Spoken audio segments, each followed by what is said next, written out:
हिरनबा industry इस company का IPO आया था 5 मार्च 21 में एंड उसके बाद से अब तक की कहानी कैसी रही, क्या क्या चीजें बदली हैं, क्या पॉजिटिव क्या नेगेटिव, डिटेल में हम बात करने वाले हैं। प्लस आगे क्या मूवमेंट रहेगी चार्ट के ऊपर वो भी हम देखेंगे। लेकिन जरा से कंपनी को समझ लेते हैं। कंपनी क्या काम करती है, एक क्रॉप प्रोटेक्शन यानी खेती जो होता है, क्रॉप प्रोटेक्शन जो केमिकल होती है उस केमिकल मैन्युफैक्चर भी करती है, मार्केट भी करती है, एक्सपोर्ट भी करती है।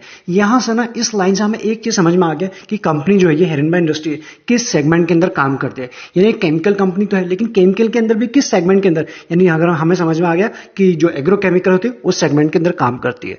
तो जब इसका आईपीओ आया था तो इस आईपीओ के थ्रू इस कंपनी ने 625 सीआर जो है वो रेज किए थे एंड जब इसका आईपीओ आया था तो सब्सक्राइब हुआ था 83 टाइम्स हुआ था। आप इसे काफी अच्छा कह सकते हो। इसके बाद अगर फोकस करें तो कंपनी जब इसका आईपीओ आया था इस कंपनी का 627 इसका इश्यू प्राइस था एंड जब मार्केट इसके बाद जो लिस्टिंग गेन मिली एंड उसके बाद ओपन होने के बाद लिस्ट होने के बाद जो ये शेयर ऊपर बढ़ा उन सब के बाद 627 का इश्यू प्राइस था एंड इसने जो टच किया था उस दिन 945 के आसपास, यानी अच्छा रिटर्न इसने क्विक अपने शेयर होल्डर को बना के दिया था या फिर जिनको इसका अलॉटमेंट मिला था या फिर जिन्होंने मार्केट से उठाया था। उसके बाद अगर हम फोकस करें यहां पर इसका जब 5 मार्च को इसका जो डेब्यू हुआ था मार्केट में तो उसका ऑलमोस्ट 29 के आसपास इसको लिस्टिंग मिली थी एंड उसके बाद ये थोड़ा और भी ऊपर गया था।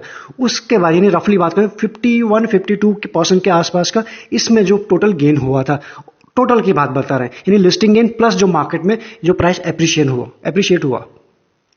जैसे कि हमने बात की थी कंपनी जो है एक जिस सेगमेंट के अंदर काम करती है मार्केट भी करती है, यानी कि एग्रो केमिकल जो उसको बनाती है मार्केट भी करती है, एक्सपोर्ट भी करती है। एक्सपोर्ट से अगर बात करें इट ड्राइव्स 50% जो इसका जो रेवेन्यू आता है वो एक्सपोर्ट से ही आता है, यानी जहां से आप इसको सबसे ज्यादा रेवेन्यू निकल के आता है, जहां से सबसे ज्यादा इसके मार्जिन निकल के आता है। आप यहां समझ पा रहे हो किस तरह से इसका काम हो रहा है। अभी तक हम कंपनी को कुछ समझ गए, जरा कंपनी को और जरा बेसिक वे में समझने की कोशिश करते हैं। कंपनी जब फॉर्म हुई थी 1996 में फॉर्म हुई थी, तब से कंपनी की जर्नी है जो एक्सपेंशन करना शुरू किया एंड हम बात करें 2015 में कंपनी ने जो पहला अपना टर्नओवर था वो अचीव किया था 500 सीआर का, यानी 2015 में। उसके बाद आता 2021 यानी लिस्टिंग हुई थी। लिस्टिंग के क्या प्रोसेस है वो हम जान चुके हैं कि उसके बाद क्या हुआ था मार्केट में। कुछ और चीजें समझे इस कंपनी के बारे में। सबसे पहले बात करते हैं इसको जो मैन्युफैक्चरिंग जो है यूनिट्स हैं या फिर फैसिलिटीज है, 3 है। चलिए उसके बाद बात करें जैसे कि सबसे जो इसकी इंपॉर्टेंट चीज निकल के आती है इसकी प्रेजेंस, यानी कि इसको हमने देखा था कि 50% जो इसका रेवेन्यू निकल के आता है वो इसका एक्सपोर्ट से आता है। इसकी जो प्रेजेंस 60+ कंट्रीज में है जिससे आप काफी अच्छा कह सकते हो और यही इस कंपनी की स्ट्रेंथ भी है। अगर हम बात करें उसके बाद revenue from the institutional customer से जो आता है इसका वो 81% निकल के आता है। ये FY21 का डेटा है, इसे भी आप अच्छा कह सकते हो। एंड जो ये हमें नंबर दिखा रहा है डीलर अक्रॉस इंडिया, यानी इसका जो नेटवर्क बता रहा है कि नेटवर्क का कितना स्ट्रांग है, ये 9400+ दिखा रहा है। अगेन दिस इज स्ट्रांग है। वहीं अगर बात करें इसका एम्प्लॉय आप यहां पढ़ सकते हैं एंड जो एक हो रहा है 47.6 ऑलमोस्ट 50% के आसपास जो हमने डिस्कस किया था कि इसको जो प्रेजेंस है 60+ कंट्रीज में एंड जो इसका रेवेन्यू निकल के आता है एक्सपोर्ट से। ये 2 चीजें ना इसकी काफी स्ट्रेंथ बताती है, स्ट्रांग बात हो जाती है इस कंपनी के लिए। अगर बात करें इन सबके बाद जो इसके क्लाइंट तो बहुत सारे हैं लेकिन उनमें से अगर बात करें जो इसके टॉप 10 कस्टमर है उनसे जिसका रेवेन्यू आता है 20%+ आता है, जहां से मेजोरिटी इसका रेवेन्यू निकल के आता है। इन सबके बाद अगर बात करें कंपनी के ROE के ऊपर यानी रिटर्न ऑन इक्विटी के ऊपर 36+ है, जो हमारे लिए पॉजिटिव बात है। इसके बाद कंपनी के कुछ जो इंपॉर्टेंट रेशियोज होते हैं या फिर जो नंबर्स होते हैं उनके ऊपर फोकस करें। सबसे पहले जो हमारे लिए निकल के आएगा चार्ट, ये वाली चार्ट की अगर हम बात करें नेट रेवेन्यू फ्रॉम ऑपरेशन से, यानी जो मेन काम है ऑपरेशन से, वहां से आप देख पाएंगे 19 से लेकर हमारे पास 21 तक का डेटा है। ये चीजें आपको बढ़ते हुए दिखाई दे रही जो हमारे लिए पॉजिटिव चीजें हैं। बाकी नंबर्स आप एक्जैक्टली यहां पढ़ सकते हैं। अगर हम दूसरा फोकस करें इबिटा के ऊपर या फिर इबिटा मार्जिन, वो भी आपको चीजें दिखाई दे रही है पिछले 3 सालों में 19, 20, 21। वहीं किस CAGR से बढ़ रही है ये भी नंबर आपको दिखाई दे रहा है, आप इजिली यहां से पढ़ सकते हैं। पैट की बात करें, प्रॉफिट आफ्टर टैक्स के ऊपर बात करें, ये टैक्स देने के बाद जो कंपनी का प्रॉफिट रह गया है उसको बात करें, सारे नंबर मिलियंस में आप यहां देख पाएंगे। ये भी चीजें आपको बढ़ते हुए दिखाई दे रही है अच्छे मार्जिन के साथ, यानी बेसिक जो है 10% को मेंटेन किया है, 10%+ दिखाई दे रहा है। आप इसे अगेन वेरी गुड कह सकते हो। फोकस करें नेट डेट एंड जो उसकी इक्विटी है, इसमें जो आपको आखिरी में ग्रीन कलर दिखाई दे रहा है ये इसका नेट डेट है या फिर बाकी कैश है या फिर डेट कह सकते हो, और बाकी जो दिखाई दे रहा है आपको वो चीजें हैं। किस तरह से कंपनी के जो बाकी चीजें बढ़ रही हैं वो आपको दिखाई दे रहा है। डेट भी बढ़ रहा है लेकिन उतना टेंशन की बात एज ऑफ नाउ बिल्कुल नहीं है। आगे जाके जब हम इसी वीडियो में देखेंगे डेट टू इक्विटी रेशियो कितना है तब हमें चीजें समझ में आ जाएगी। बाकी चीजें आपको सारी यहां पर पॉजिटिव दिखाई दे रही है। इसके बाद कंपनी के सेल्स के ऊपर फोकस करते हैं, कैसी रही इसके सेल्स। यानी 5 साल में को 12% प्लस दिखाई दे रहे हैं, 3 साल में 17 प्लस, यानी सेल्स इसकी काफी अच्छी है।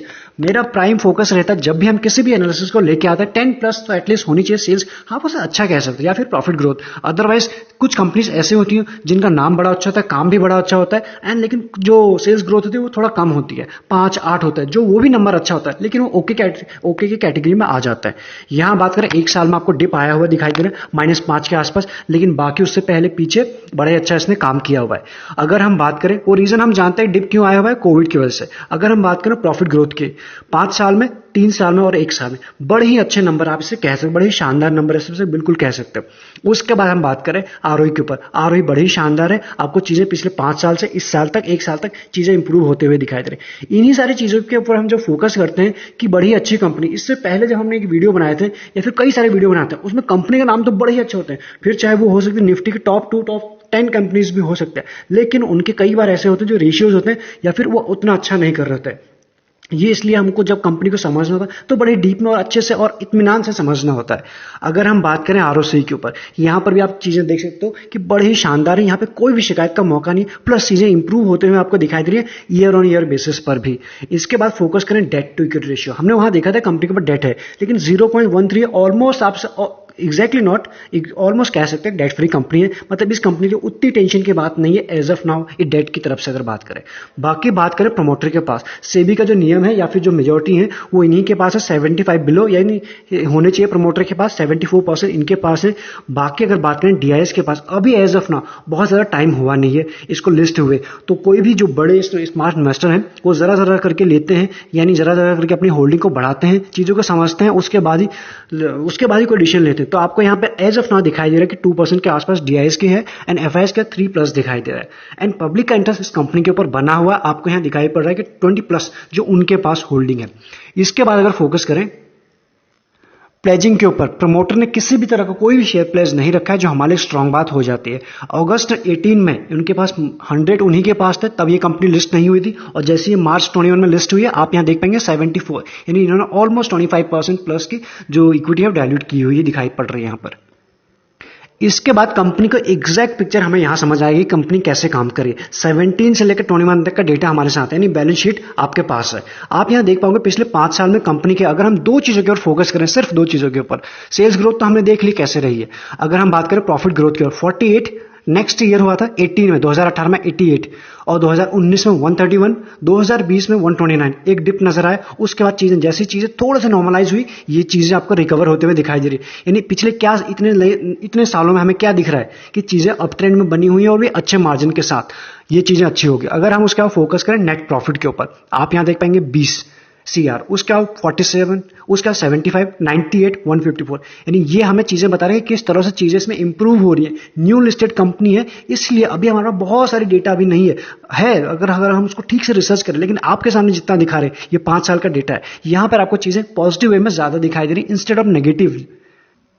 इन सब के बाद अगर इसके चार्ट के ऊपर फोकस करें, आप यहां देख पाएंगे हेरनबा का चार्ट लगा हुआ 1 वीक का, यानी हर एक कैंडल हमें 1 वीक रिप्रेजेंट कर रही है। चार्ट को हम डिस्कस करें, अगर आपके पास अभी तक डीमैट अकाउंट नहीं है या फिर प्राइवेट चैनल का पार्ट नहीं बने, डिस्क्रिप्शन में आपको मिल जाएगा। अदरवाइज ओपन फॉर ऑल जो टेलीग्राम है जिसपे भी हम कुछ शेयर करते रहते हैं, उसका भी लिंक आपको डिस्क्रिप्शन में मिल जाएगा। एक बार वीडियो का एग्जिट करें, देख लीजिएगा।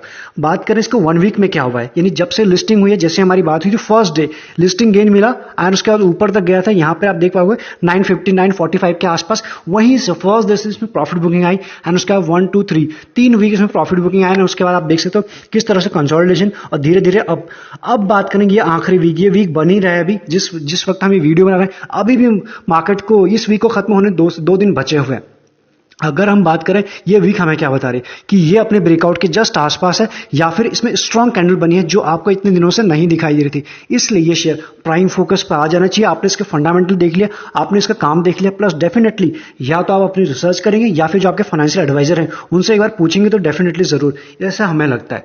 अगर उसके बाद बात करें तो यहां से मोमेंटम स्ट्रांग होने के बड़ी हाई चांसेस दिखाई दे रहे हैं। तो ऐसे में अभी क्या ये 800 के आसपास है, जैसे ये 800 को ब्रेक करेगा, यहां देखते हैं, ये आप देख सकते हो 1 डे का चार्ट लग चुका आपके सामने, जैसे ये शेयर अपने इस लेवल के आसपास को ब्रेक करेगा और उसके ऊपर सस्टेन करेंगे नहीं 800 को लेवल बड़े ही प्यार से, जो हाँ यहाँ पे हमने देखा था ना 950 के लेवल, वो आपको क्विक बड़े ही जल्दी आते हुए दिखाई दे सकते हैं। पिछले 2 दिन में क्या हो रहा है, इसमें अच्छा मोमेंटम आ चुका है, इसलिए शेयर आपके साथ पहले ही शेयर हो रहा है। इससे पहले कि बड़ी रैली ये दिखाए, कंफर्मेशन हमें मिल जाएगा, ऑलमोस्ट मिलने की ऑलरेडी 2 कैंडल ने तो हमें बता दिया, कंफर्मेशन दे दी है।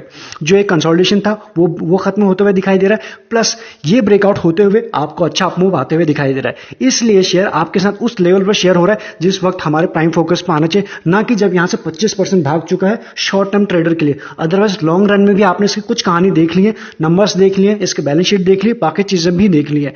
तो इसलिए अब यहां से इसका पहला जो टारगेट दिखाई दे रहा है 950 और वो ब्रेक हो है, उसके बाद तो अनचार्टेड, जहां मतलब चार्ट है नहीं, सिर्फ चार्ट अभी यहीं तक है, उसके बाद अनचार्टेड टेरिटरी में चला जाएगा। प्राइम फोकस पे होना चाहिए।